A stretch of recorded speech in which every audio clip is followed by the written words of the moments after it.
Hey everyone, welcome to another episode of Great Leadership. My guest today, Chris Miller. He is the Associate Professor of International History at the Fletcher School of Law and Diplomacy at Tufts University. Jean Kirkpatrick, Visiting Fellow at the American Enterprise Institute, best-selling author of several books, including his recent mega bestseller called Chip War, The Fight for the World's Most Critical Technology. Chris, thank you for joining me. Thank you for having me. So I have to admit that history is one of those areas that I wish I spent more time and attention focusing on when I was in school.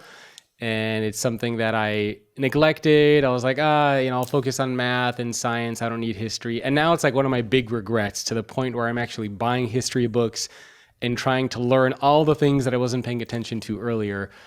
Specifically, even Russian history, Ukrainian history, because that's where my family is from, and even American history. So your book was fascinating because it has that historical perspective on chips, which is not something that most people would probably think about.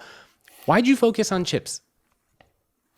Well, I actually came to the topic from the study of Russian history. I wanted to understand how is it that nations develop technology over time, specifically technology they need for defense systems. And one of the puzzles to me was why it was that Russia was so bad at producing cutting-edge military systems, given that it had such an extraordinary suite of smart scientists and lots of money that it plowed into its defense industry over the course of the Cold War. And I came to realize that what went wrong in Russia is they couldn't build a computing industry. And that was an interesting conclusion. But then I asked, well, why is that? What was the issue? And it turns out that the biggest challenge they faced is that they couldn't establish a semiconductor industry. They couldn't build chips, which it turns out is one of the hardest things that humans have learned to build. Now, I'm sure a lot of people who have some sort of technical, roughly high-level technical understanding are familiar with chips and semiconductors. But for a lot of people out there, they probably are not even sure, what are we talking about when we say chips, when we say semiconductors? Where do these things exist? How many of them do we have in our house? Can you give us a little bit of context and perspective around how prevalent these things are in our daily lives? Yeah, we all rely on chips, and we know they're inside of our phones and our PCs, but we never see them, and therefore we never think about them. And most people don't know that they can't live their lives without relying on thousands and thousands of chips every single day. So they're in your phone and your computer, but they're also in your dishwasher, in your microwave, in your car. If it's a new car, it'll have 1,000 chips on average inside of it. And they're in the telecom network that lets you send data back and forth through the air. They're in data centers that increasingly store and process all of your data. So they're everywhere. None of us is actually, or almost no one has actually bought a chip. We buy chips that are embedded deep in the devices we rely on, but they're all around us. Yeah. And so you mentioned Russia, so I'm particularly interested in that because my parents came from the Republic of Georgia, so the former USSR. So even as of late, I've been looking up Wikipedia articles around the history of the Republic of Georgia, the history of Ukraine, which is where my grandparents are from, and just getting as much information on that as I could, because my kids are asking me about, where did we come from? Can you tell me about Ukraine and the Republic of Georgia? And I'm sitting there thinking like, wow, I really don't know much about these places. And so I love that you trace the history back there. And now for Russia, you mentioned that they weren't able to build a successful semiconductor industry, which might shock some people because they have a lot of money. They have a lot of smart people there. Russians are known for math, for science. What was the challenge specifically with Russia as far as why they were not able to build the industry that so many other countries have been able to build? Well, it turns out that it actually wasn't a Russia-specific problem. It's that chips are the hardest thing humans have ever manufactured. There's nothing more complex than an advanced semiconductor. And so if you go to the Apple store and buy an iPhone, for example, a new iPhone will have dozens of chips inside of it. But just the primary processor chip that runs the iOS operating system has carved into it roughly 15 billion transistors, which are tiny switches that turn circuits on and off. And 15 billion with a B. Billion. B with a B, that's right. And so to fit all of them on a piece of silicon the size of your fingernail, each one of them is smaller than the size of a coronavirus. That's insane. It just, it's hard to imagine how that stuff even gets manufactured in a facility. And I don't know if you went into did you get a chance to tour some of these places? Like, how do you actually create a technology that is that tiny? Well, it's as you probably guess, it's an extraordinarily complex and expensive manufacturing process. And so basically, to make an advanced chip like the one inside of your phone, you need to acquire machine tools from a number of different companies in the Netherlands, in Japan, and in the US. And these machine tools are capable of undertaking manufacturing at almost the atomic level. So, for example, there are machine tools called deposition tools that can deposit thin films of materials as thin as 4 atoms thick. Then there are Crazy. lithography tools, and no, and so the tools themselves are sort of monuments of engineering capability. So the best example is a tool called a EUV lithography tool, all of which are produced by a single company in the world, ASML in the Netherlands. And these tools have inside of them the flattest mirrors humans have ever made, necessary to make the tool work. They have one of the most powerful lasers ever deployed in a commercial device. And then they have part of the way they create the light that these machines use is by pulverizing a tiny ball of tin with a laser that explodes into a plasma that is 40 or 50 times hotter than the surface of the sun. And this is happening constantly inside of one of these tools. Yeah, most people never think about that. I mean, even like when I'm turning on my camera here to do this recording, and I know there's a lot of chips in there, but nobody ever thinks about the complexity of how all of that operates and how that works. And I think it was it one of the first Apollo missions, I believe, right? Where when they were with the supercomputer that they had to launch that, wasn't it the size of like several minivans, and it was barely able to have any kind of processing power and speed. And in just a couple of decades, the amount of computing power that we've been able to crank out of these things and the technology advancement has just been completely mind-blowing. And the best way to characterize it is by what's known as Moore's Law. So named after a chemist named Gordon Moore, who founded Intel, the biggest US chip maker. And in 1965, he noticed that the number of transistors per chip, so roughly the computing power of a chip, was doubling every year or two. And from 1965 all the way up to the present, that trend has continued. Every 2 years, we doubled computing power, keeping costs the same or even watching costs decline in many years. And so what that's meant is that the capabilities of chips have progressed far more rapidly than anything else in all of human history. Nothing else come remotely close to that rate of improvement. I like to imagine what the world would look like if airplanes flew twice as fast every 2 years.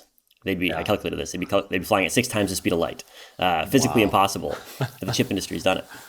Yeah, and I think in your book you talk about that it started off at 4 transistors per chip? That was the first commercially available chip, 4. And now we're at the billions? That's right. And any of us can buy a 10 or 15 billion transistor chip. It's totally wild.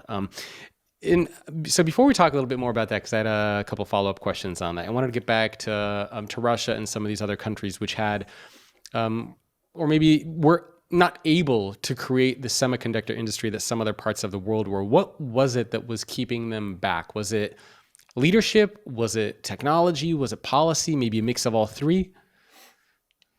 It was a mix of all three. I think on the leadership front, the mistake that Russia made early on is that they decided they were going to try to copy other countries' technologies. And in a lot of spheres, copying actually works pretty well.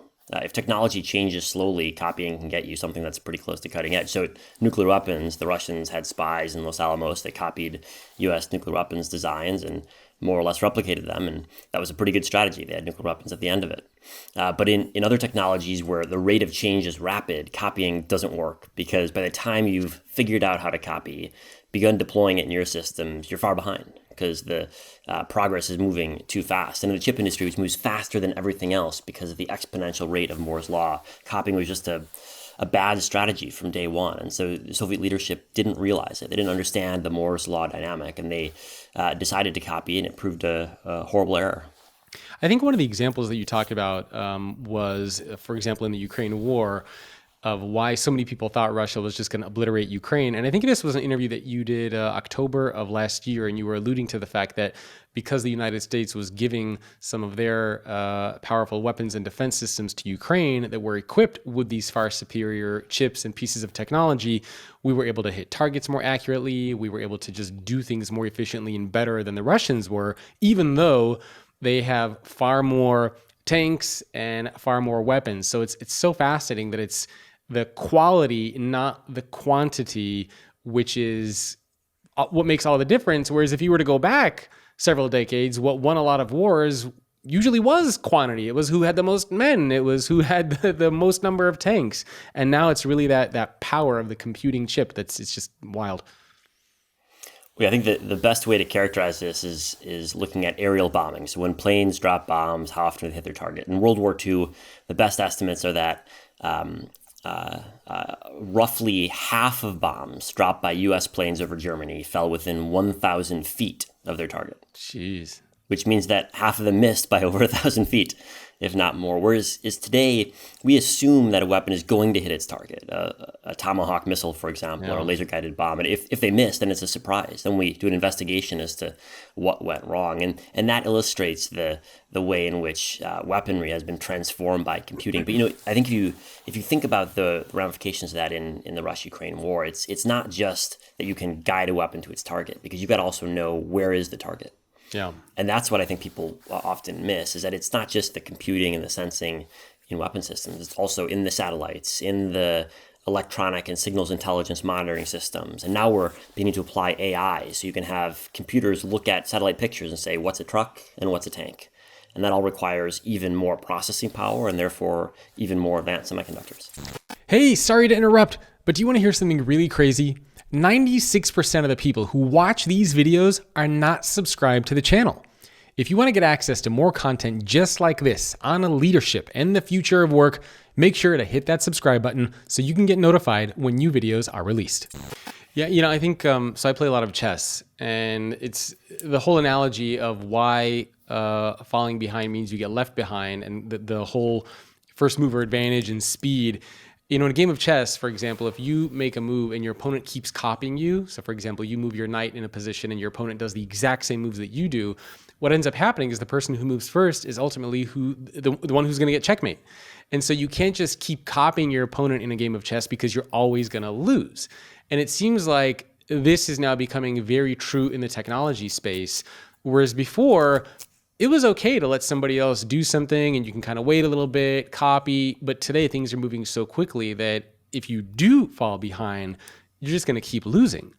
But a lot of people might be wondering, why can't a country like Russia just develop these things themselves? I mean, are these technologies so secretive, so expensive, so unique that it's just not possible for another country to develop these things? Like what is it that's keeping another country from Russia or, I don't know, India or China from being able to do these things? Well, I think China is the real puzzle today, because we think of China as the manufacturing workshop of the world, and that's true in most technologies. But when it comes to semiconductors, China is a tiny player because it has to buy from abroad almost all of the semiconductors that it produces. So today, China spends as much money each year importing chips as it spends importing oil. There's no product on which China is more dependent from foreign suppliers. And that's not because they haven't tried to produce advanced chips domestically. It's because they haven't figured out how to do it. And there's two reasons. One is that it's brutally expensive, and two is that it's really, really hard. On the expensive side, just to put some numbers to it, a single cutting-edge chip-making facility can cost $20 billion. So they're the most expensive factories in human history. And even if you're China, you got a big budget, lots of money, the costs are still tremendous. And do you see Moore's law slowing down at all? Because I remember even I think it was even a few years ago, right? There were articles that were written that were basically saying that Moore's law is going to come to an end. There's no way it can keep continuing to double. But so far, it doesn't seem to have slowed down. Do you see that we're eventually going to get to a point where it's just not possible to keep pace with it? Well, I think to frame the discussion about whether Moore's law is going to slow down, it's worth remembering that predictions of the death of Moore's law have been made since the 1980s, and they've always been wrong thus far. So, it's certainly true that we can't currently say in 10 years' time, here's how we'll keep Moore's law alive. But it's never been the case that if you look 10 years out, it takes science and research and engineering over the course of those 10 years to figure out what is the right pathway forward. Yeah. There certainly is a point where, though, right now, if a transistor is coronavirus sized, at some point it will be impossible to shrink them further. When they're measured in individual atoms, it will just be extraordinarily difficult to have them function in the way they've traditionally been designed to do. And so there are physical limits out there, but I think the rate of innovation is something that's been so tremendous, and there's so much money and R&D and brilliant minds trying to figure out how to keep this rate of progress alive. I'd be optimistic about the overall rate of improvement. One of the things I'm also really interested in is the political side of this, because most of us just assume that it has everything to do with technology, but especially when you think about the relationships between, or the relations between China, the United States, you have Taiwan there, you have a lot of political candidates like Vivek Ramaswamy, who's saying that he wants to make the United States, create its own chips here and not become dependent on places like Taiwan and China. So there's this whole like geopolitical aspect of chips that is just so interesting. Can you give a little bit of context or unpack exactly what's going on between the politics side and the technology side when we think about chips?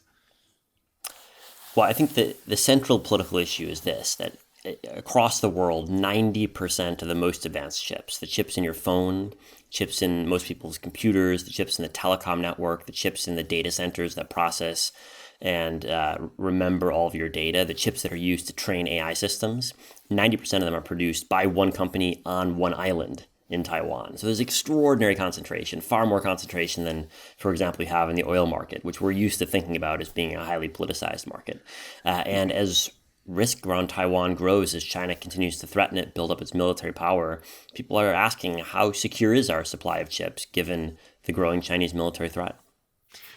What would happen if we lost that supply of chips with Taiwan? So let's say hypothetically China one day comes over and they say, you know what, Taiwan's ours, chips are ours, you guys aren't getting access to anything anymore. How would that impact, I mean, I'm not talking about, geopolitical, war, stuff like that, but as far as our daily lives, do you think the average citizen would notice changes in their daily life if we lost access to those chips coming from Taiwan and we just, made things in the States or in other parts of the world? Well, the problem is that it would take years to build up the capacity you'd lose in Taiwan. So if chip making was knocked offline in Taiwan because of a blockade or because of a war, it would take a very long time, huge investments to build up capacity elsewhere. There's no spare capacity today, none.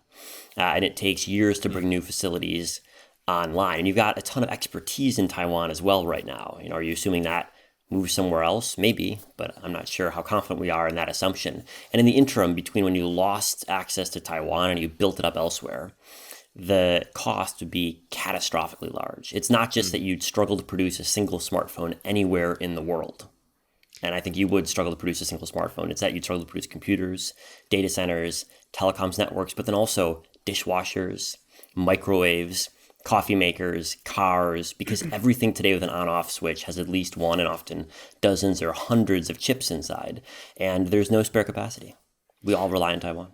Yeah, it's again, I keep saying how crazy it is to think about, but the fact that we're so reliant on one island in one part of the world that produces 90% of the chip is just, it's just like a shocking thing for a lot of people to probably hear, because you would think that especially a country like the United States, we would have some backup, some better investments, some smarter business decisions that we made along the way. Instead, we put literally all of the eggs into one basket. And there's a proverb which actually teaches us not to do that, yet there we are. So it sounds like if that happened, we would just be on like iPhone 15 for the next 5 years. We just wouldn't see upgrades or changes? Or are you saying that we would actually lose access to these technologies and probably the prices would skyrocket? And we would just be, knocked back maybe a couple of decades? No, you'd have your iPhone 15 so long as it didn't break. Yeah. If it did break, you'd be in trouble. And if you wanted to buy a new refrigerator, you'd be in trouble. Or a new car, you'd be in trouble. And so if you think of global manufacturing output, what's the stuff we can produce without chips? Very, very little, especially very little of value. And so it would be extraordinarily costly for firms to try to find alternative sources of supply to build them up over time. And in the interim, the key here's the irony. The key challenge for manufacturers in the US and Europe and Japan, if they lost access to chips made in Taiwan, their initial strategy would be to make all of their devices dumber. They'd be pulling out their blueprints from the 1960s and trying to remember how it is that you can build a dishwasher without chips inside. Because it'd be easier to do that than it would be to wait for new chips chip supplies to come online. So we can't even, I think, begin to comprehend the extraordinary cost involved. Yeah, and one of the other things that we haven't talked about is also the role that these things play in the the development of something like AI. Right? I mean, we see something like ChatGPT, generative AI. We see all these really crazy technology advancements that we're seeing in our personal lives too. I mean, I use ChatGPT. I use things like Midjourney. I use a lot of these AI tools in my business, and I know a lot of people do. And all that stuff is powered by these chips. So it seems like it would also really halt our development capacity in the realm of AI and technology. Well, and here's the thing. Basically, all of the chips that are used for training cutting-edge AI systems are made in Taiwan. That's true for NVIDIA, which produces the most Yeah. advanced GPUs on which 90% of AI systems are estimated to be trained. That's true of the small number of other firms that also produce AI chips. So AI training just come to a halt. There just wouldn't be AI training for multiple years as we struggled to build up alternative sources of supply. And I think that speaks to the fact that people think about AI as being about algorithms, about data. That there's truth to that. But the key driver of advances in AI systems is that they're trained on larger and larger data sets. So there's been great empirical research on this. The most advanced AI systems, they've been doubling the amount of data they're trained on every 6 to 9 months. Huge Yeah. increases in data. Yeah. I mean, NVIDIA, I mean, their stock completely Yeah, took off fairly recently.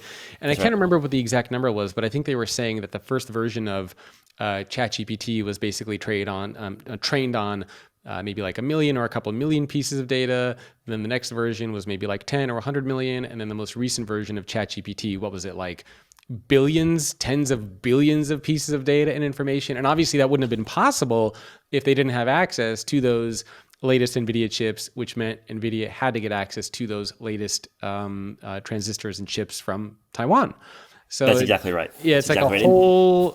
And whole stepping stone where if one, it's almost like the foundation of a house of cards where the chips are not there and then everything else that sits on top of that will crumble. And I don't know if you would agree with this. So kind of the analogy that I think of is chips as the new currency. So for us in the day to day, our currency is, if we're in the United States, it's dollars. But if you were to think of countries as people, the currency that they trade in, it seems like is moving towards chips. It's moving towards technology instead of a traditional currency like a dollar. Is it becoming that integral and that crucial that chips are the new currency for the modern world? I think that's right in two different ways. One is that if you look at international trade today, what goods are actually sent back and forth, you find that chips are absolutely at the center of the international trading system. So I mentioned that China spends as much money each year importing chips as it spends importing oil, which is an extraordinary fact. But it's also the case that lots of other countries have a huge share of their trade be about exporting chips to China, like Taiwan, like Korea, like Vietnam, like Malaysia, like the Philippines. And so you can't understand the international economy without understanding the central role that chips play. But I think you're right in a second sense too, which is that metaphorically, governments are realizing that chips are a tool for leverage on the international stage. They're a tool to coerce your adversaries and reward your allies. And you see every major government right now trying to build up their own chip industry so they can use it as a tool of leverage. I want to shift gears a little bit and talk about one of I guess you can call it a character in your book, William Shockley. And particularly, I'm interested in him from the leadership standpoint because, I write books on leadership, and there's oftentimes this debate between being really good at your job in terms of just being smart and brilliant and capable versus being able to lead and manage people effectively. And it seems like in the case of William Shockley, which I found fascinating, he was brilliant, right? A brilliant scientist, and you would think that somebody like him would have been the Elon Musk of the time. He would have been this very successful entrepreneur. He would have been a multi-billionaire, created these startups, but unfortunately, he failed in a lot of those endeavors. Can you share the story of William Shockley a little bit? Maybe give some context for people who are not familiar with him, and why did he fail even though he was so scientifically brilliant? So Shockley was recognized at the time to be one of the most brilliant physicists of his generation. He worked at Bell Labs, which was part of AT&T, which is one of the leading centers of physics and scientific research at the time. And he was one of the individuals who shared the Nobel Prize for inventing the transistor. So So the thing that your iPhone chip has 10 billion of, he invented the first one of those. And he played a really critical role, less in the experimentation and the theorizing of how do transistors actually work. No one else could figure it out before he did. And by all accounts, he on his own deduced the mechanism by which they worked. So there was a widespread recognition that he had done this on his own.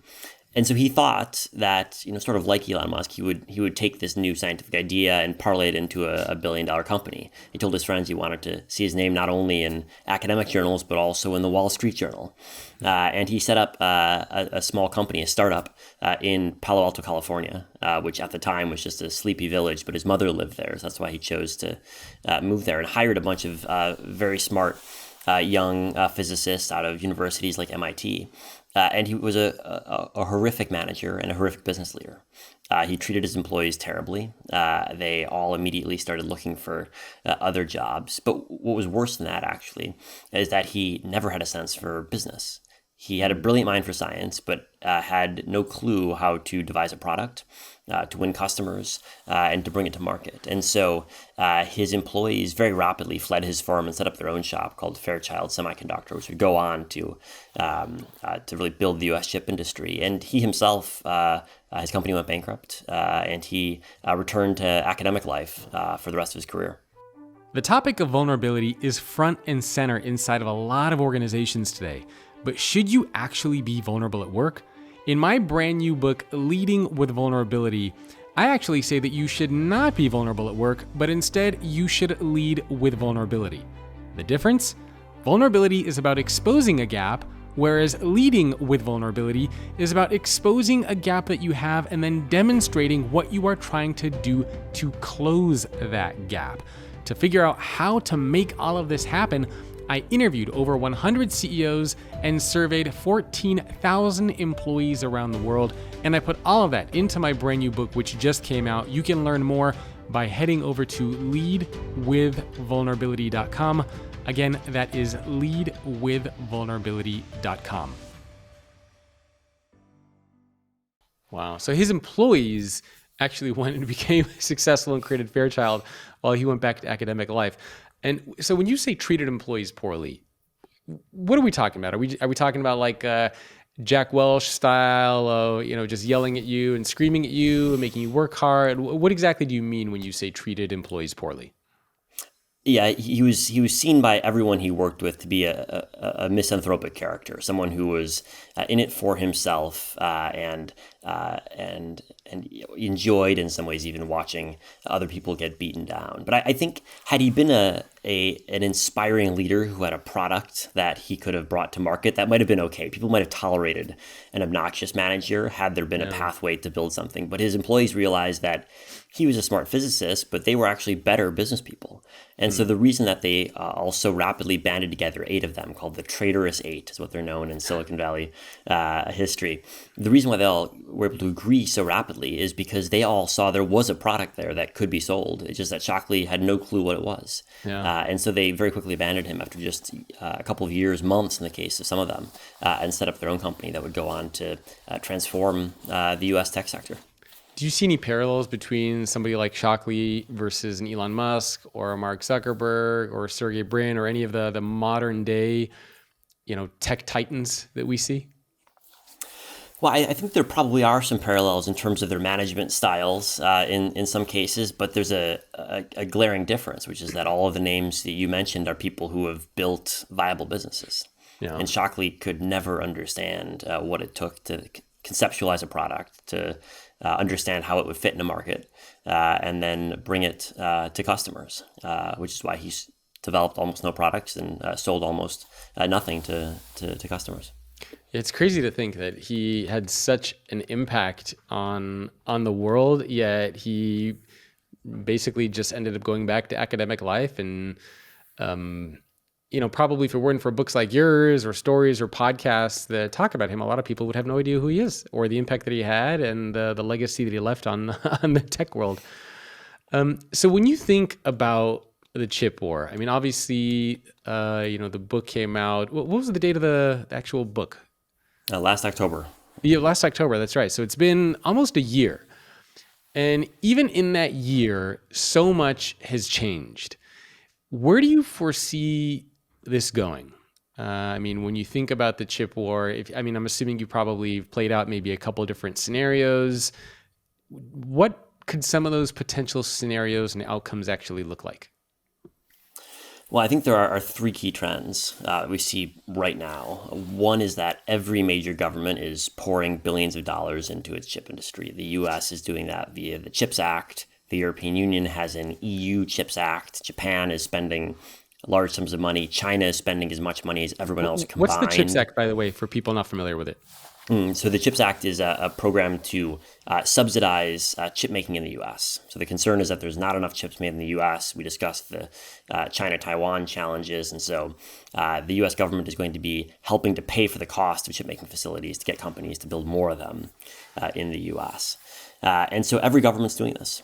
Everyone is trying to get more chip making in their countries, and that's going to continue for some time. But then that's happening alongside this period of China-U.S. and China-Taiwan tension.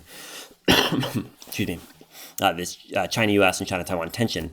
And as that escalates, what you find is that companies that previously produced a lot of their devices in China. So, for example, Apple assembles most of the iPhones in China. It brings chips from abroad, from Taiwan to China, and puts them together in China. Now doing in every India, company right? They're moving their... That's exactly right. Yeah, and that's a key trend. It's not just smartphones; it's PCs, it's servers, it's across the electronic space. There's a bifurcation: China-focused supply chain on the one hand, and a non-China supply chain on the other. And that's going to change how we produce electronic devices and computers. So what do you see the outcome being over the coming years? And kind of a two-part question. I'm curious what you actually think will happen. And let's say you were the president, or you could wave a wand and create a desired outcome that you wanted to see that would be most beneficial for a country like the United States. What would you like to see actually happen? Well, I think the U.S. right now is in a race with China to produce the most advanced chips. And China is on its own in this race, whereas the U.S. is working together with Taiwan, with Japan, with some European countries that have this collective international supply chain that produces advanced semiconductors. And what you find is that both sides are pouring lots of money into the race. Both sides are trying to cut the other one off from access to their technology. So, for example, the U.S. is no longer selling advanced GPU chips for AI training. You can't sell those to China anymore. Interesting. As part of an effort to hold back China's technological development. And so it's becoming much more conflictual. There's a lot more politics, a lot more regulatory burdens that are placed on chip makers and tech firms in general, because all the governments involved are jockeying for power and trying to reshape supply chains and the production of computing power in ways that suit their interests. It's hard to imagine, and I mean, I hope there would be a good outcome, but I mean, especially if you look at what's going on now between Russia and Ukraine and Russia and their relationships with China getting closer, I'm trying to imagine an outcome in which everything just ends up being okay. You know, maybe there's some like magical negotiating techniques that we pull out and everybody's just like, all right, everyone's all good. But to me, it sounds like it's moving towards the direction where there would potentially be issues with a country like China and us not being able to get access to the chips that we need from Taiwan. I mean, especially you see all the drills that China is now doing. They're kind of just like, you know, letting people know that they're there in a very aggressive way. Do you see, a happy, positive outcome? I mean, I don't know if you're probably in the weeds with some of the policies and some of the things that are going on there, but moving towards the right direction? Well, I think there's the technology front, and then there's the politics front. And I think you're right on the politics. It's looking like it's getting much more dangerous when it comes to China, its intentions with regard to Taiwan, and the desires of key Chinese leaders. But then on the technology front, you've got this extraordinary rate of progress that is completely unchanged. It's racing forward as fast as ever, despite the political tensions. And so that's the dilemma is, you know, on the one hand, governments are going to inevitably try, our government, the Chinese government, every government, they'll inevitably try to take whatever technologies they can muster and apply them to military systems. which they always do. And so that's the downside of technology, if you will. But then you got all the upside, which is the extraordinary rate of change, producing all sorts of new products and capabilities that computing and therefore semiconductors enable. And that's the positive side of the story. And there's a race between whether we get more positive or more negative aspects. Obviously, you've written a couple books. This one by far became this ridiculous mega bestseller. So clearly you hit a nerve with it. Why do you think that's the case? I mean, why should the average person, I mean, I get obviously if you're running a business, you're in the technology space, why understanding this is so crucial, but it seems like this is a book that has caught the attention of just everybody, whether you're in the tech space or not. Why do we in general need to be aware of what's going on with this chip war? You know, just the average person, why should they care? Well, the reason I wrote the book was when I learned that my life was so fundamentally dependent on lots of tiny silicon chips that were produced by a tiny number of companies, often located in geopolitical hotspots. And I had never thought about semiconductors before I started the research. I'd never considered how dependent the world economy or my daily life was. And I think the past couple of years have illustrated both how dependent we are, how great it is that we're able to harness the capabilities that semiconductors enable, but also how fragile their production is because of the complexities, the cost, and the concentration in just a small number of locations. And I think everyone is beginning to slowly realize that our entire lives, our entire society is built on a very fragile foundation of thousands and thousands of silicon chips. I'm actually curious now that you mentioned that, where did this actual realization and idea come from? Were you just like looking at your iPhone one day and you're like, it'd be interesting to write a book about the pieces that are inside this iPhone? Or how did you make that connection? And actually, can you even share a little bit about the research that went into this book in terms of the people that you had to talk to, the exploration you had to do to put together this really fascinating book? Well, the research was really quite fun because I had the chance to talk to well over 100 engineers, business people, government officials, academics who work on semiconductors and have built the industry over the past 70 years. And so I conducted interviews from California to Texas to Taiwan to Japan to Europe and elsewhere to understand how is it that this industry was born, how does their technology develop, and what are the reasons why we went from a situation not so long ago where the typical person relied on zero chips to a situation today where just walking around my house, I interact with dozens and dozens of them, even though I'm only dimly aware of it. Yeah, I mean, it's fascinating. And the idea just came from you just walking around your house and just paying attention to all the different tech devices that you have in there? Well, as I began to learn all of the things that had chips inside, I began to see that in fact they're everywhere. We don't see them unless we're instructed just how many chips there are. But take your car for example. I mentioned a typical new car has 1,000 chips inside. There are chips everywhere in the button that moves your window down when you press it, in the fuel injection in your engine if you have a gasoline-powered car, and any sort of autonomous driving features you have, and communication systems in your car. And so we think of cars as a 20th century technology, Henry Ford and iron and steel. But today cars are about tech, and therefore cars are about chips. Yeah, I mean, I like to say that every company is a technology company today. I mean, they really are. I've talked to companies that even do woodworking, and then I do a tour of those organizations, and they have huge data centers. They have these huge tech facilities, and it's crazy. Like a woodworking facility would have this much technology in there. So it's really, I think, such an integral part of our lives. Maybe last few questions for you before we wrap up.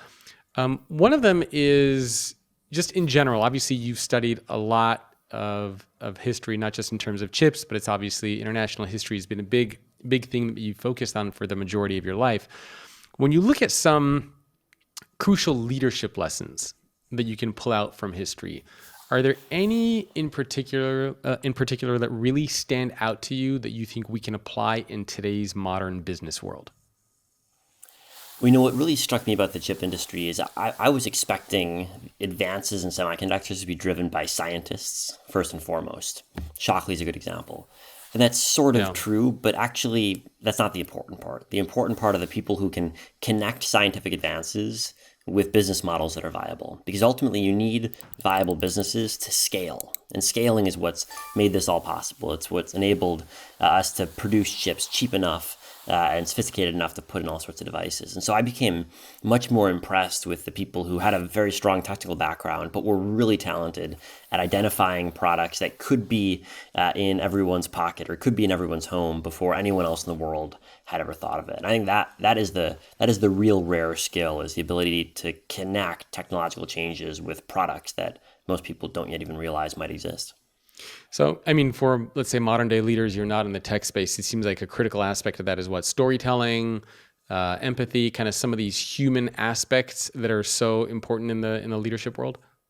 I think that's right. And I think there's an aspect of vision, too, of being able to see further into the future. So if you go back to Moore's Law, Gordon Moore set out the concept of Moore's Law in 1965, so well over half a century ago now. Yeah.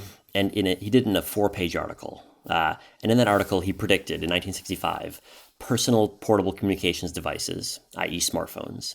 He predicted that houses would have computers that were networked together, i.e. the internet, at a time when all of these things were, for the rest of the world, totally inconceivable. And yet he was able to see far enough into the future as technology would change, as people's habits would change, as businesses would change, that he imagined that these devices were possible. And so that vision, I think, is what really struck me as the key differentiating factor between the transformative leaders and everyone else. Yeah, I think that's one of the things that somebody like Elon Musk is really good at, right? For example, even the vision of being able to colonize Mars. And I remember there were so many articles and so many media clips that came out when we were talking about the internet and smartphones, and people were like, "That's crazy. That's stupid. Why would you want that? You don't need a computer."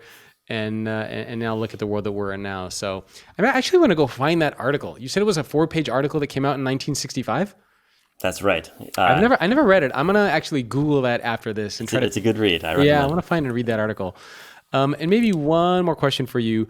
When you think about the technology world today, what advice would you give to employees who are entering the workforce or maybe leaders inside of organizations? When you pay attention to what's going on in the tech world, obviously we need to do a better job of being more aware of it, paying attention to it, thinking about it. What advice do you have for people out there who are either entering the workforce or who are seasoned professionals in the workforce when it comes to thinking about tech?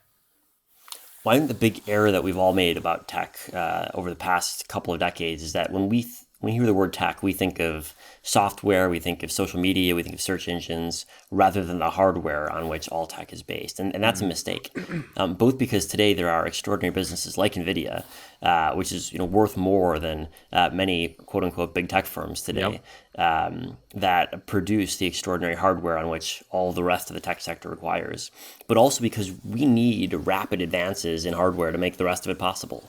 And so I wish more people would spend more time thinking about how to make those hardware advances possible, because the rest of the tech stack depends on it. Yeah, I mean, we hear about quantum computing now too, right? I'm sure we didn't even touch on that. That's probably going to have some big implications. But yeah, it's interesting. It used to be all about hardware. Then everybody talked about software. And now it's kind of like, well, we got to get back to talking about hardware a little bit too, and the impact that that's having in the world. So really, really fascinating and intriguing stuff. Chris, where can people go to learn more about you, your book, anything that you want to mention for people to check out? I publish everything I write on my website, christophermiller.net. christophermiller.net. And the book Chip War, I'm assuming it's available anywhere people can find a book. So hopefully people will go grab a copy of that as well. Chris, thank you so much for taking time out of your day. Fascinating book. I learned a lot from this conversation, so thank you. Thanks for having me. Thanks everyone again for tuning in. My guest again, Chris Miller. Make sure to check out his book, Chip War, and I will see all of you next week. I hope you're enjoying this podcast, but don't you want a little bit more? This podcast might be like the appetizer. It gives you some of the information that you need, but what if there was a place that you can go to where you could actually learn from CEOs, get access to exclusive content, and leadership hacks and in-depth guides that teach you how to excel in your career, how to become a better leader, how to create an organization that is focused on employee experience, and how to build a future-ready workplace. Well, if that sounds like something that you are interested in, then remember to head over to greatleadership.substack.com. If you go over there and subscribe, then you will get exclusive content from me every single week that will teach you all of those things and a lot more. Again, head over to greatleadership.substack.com.